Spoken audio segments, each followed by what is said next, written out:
Hello, very good morning everyone. Maybe on the other side it's good afternoon.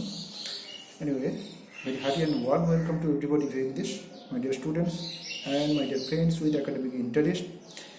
Today in this very short session I am going to cover one topic in English literature on the evolution of drama in England up till the early Renaissance period, prior to its achieving regular form.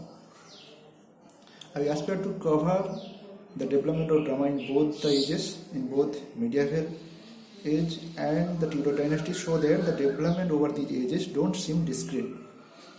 It may be helpful for the students with exam purpose and also for the students who want to study in an advanced level. Let's come to the topic. Drama, in short, is a specific mode of composition, representative performance. The term comes from the Greek word meaning action. The enactment of drama in theatre performed by actors on stage before some audience presupposes the collaborative modes of production as well as the collective form of reception. Considered as a genre of poetry in general, the dramatic mood has been contrasted with the epic and the lyrical moods ever since Aristotle's Poetics. From classical Greek times and in many other cultures, theatre has maintained strong religious connections. The origins of English theatre are religious too. Drama in the medieval Europe had its origin in the religious rituals and spiritual instinct of man. English drama had its cradle in the church. The earliest and simplest church drama was a motivated attempt to bring biblical stories to a wider audience, to make liturgical stories more widely accessible to the public. And thereby there arose two forms of liturgical plays, mystery plays and miracle plays. The plays which are based on the stories taken from Bible were popularly known as mystery plays. The characters in the drama were taken from the New Testament, and the plays were acted upon by the clergymen inside the premises of the church. And these had dual purpose. One was to make the church service more impressive, and the other was to admonish the public, to admonish the mass with some moral lesson by telling them how the good are rewarded and how the evil are punished. And it became a fashion to call the plays dealing with the saintly lives as the miracle plays. Miracle became a general name for the plays dealing with the sacred story. The lives of the saints and the sufferings of the martyrs were the main preoccupation of the writers. However, they never lost the biblical touch. However, they never lost the contact with the Bible. By the 14th century, miracle plays reached the pinnacle of perfection, the ecumene of perfection, because they covered the history of the world from the Genesis to the resurrection on to the day of judgment. By the year 1311 probably, the miracle plays escaped the ecclesiastical hands and went under the control of the trade guilds. The guilds were wealthy enough and keen at catering to the public taste. Drama became more and more public since they began to be performed in public spaces.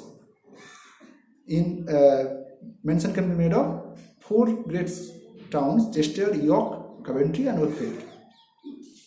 The later development of drama was morality play. A drama more realistic, more democratic and more secular came to England with the growth of morality plays. The morality plays made an advance in one sense: the development in characters who are symbolic, allegorical and abstract. Vice and virtue are represented as allegorical creations and they are more lively.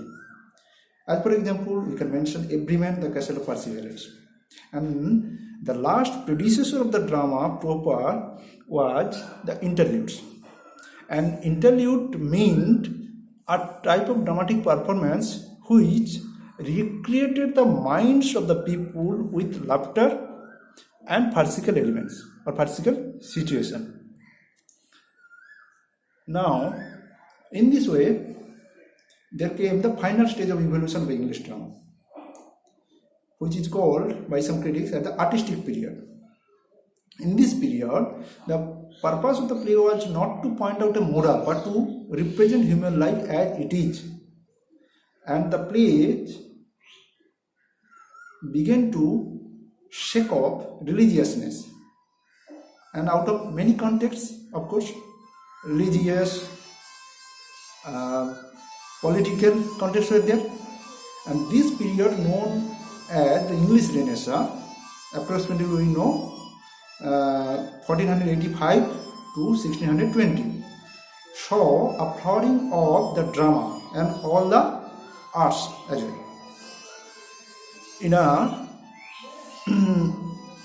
And we should look back to the context. And 1485 was the year very crucial, because this was the year which saw the War of the Roses coming to an end, resulting in the emerging of a new dynasty in power, the Tudors. In a direct conflict with the Catholic Church, Henry VIII, the greatest of the Tudor dynasty, took a decisive step which was to influence every aspect of British life and culture from that time onwards.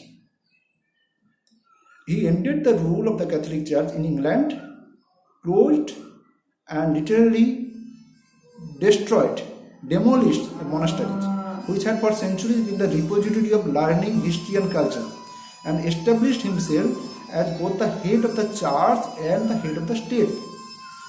The importance of this move, known as the Reformation in history of England, is huge. In a very short period of time, centuries of religious faith, attitudes and beliefs were replaced by a new way of thinking. And the king, as for example, as defender of faith, was the closest human being to God, a role previously given to the Pope in Rome. Now England became Protestant and the nation's political and religious identity had to be redefined. And along with, in this train, came the humanism. Many scholars also were instrumental in this. So from Martin Luther to Erasmus to Thomas More, to name a few. And so in this way, literature before the Renaissance was dominated by the ethos of the church. But in this way, after the Reformation, the search for individual expression and meaning took over, and institutions were questioned and re-evaluated. Reason rather than religion became the order of the day. And man and the use he makes of his powers, capabilities and free will is thus the subject matter of Renaissance literature. And after the Reformation, the relationship between man and God, and consequently the place of man in the world, began to be re-examined. The man rather than God was the central interest. In other words, the anthropocentric system began to be thrown away, and it became replaced by the anthropocentric interest. And what are the dramatic scenario in this age? The medieval miracle and mystery plays, they also contributed to the development of this Renaissance drama, because the dramatic humor, its use of ballad, poetry, dance, music, its tendency towards allegory, symbolism, flow from this native English source. And one clear link is there, the interlude, The Four P's by John Hewitt. It was written probably in 1540s. Another mention can be made of Henry Medwall's comic interlude, Fulgens and Lucrece. The earliest plays of this period in the 1550s and 1560s established comedy and tragedy as the types of drama. Both were derived from the Latin sources. Comedy is from the works of Terence and Plautus, as you know, and tragedy is largely from Seneca, but with the echoes from Greek antecedents in both cases. And English output also there. Rough Duster by Nicholas Udall and Gorboduc by Thomas Norton and Thomas Sackville are generally taken to be the first comedy and tragedy respectively. What is fundamentally important in this first plays is the emergence of the essential Englishness of the characters and settings despite continuing adherence to the classical models in the works of some major playwrights. Gorboduc, as for instance, replaced the rhymed verse with the blank verse, which became the standard form of Elizabethan and Jacobean drama. Thus, the English drama developed gradually into a regular form of drama, which promisingly flourished in the Elizabethan age. So, in this way, in a nutshell, to conclude, the drama from the mystery plays, miracle plays, morality plays, interlude, and here drama in this formative period, early Tudor dynasty, all these served as pebbles, cornerstone in the concrete foundation of the national drama of England.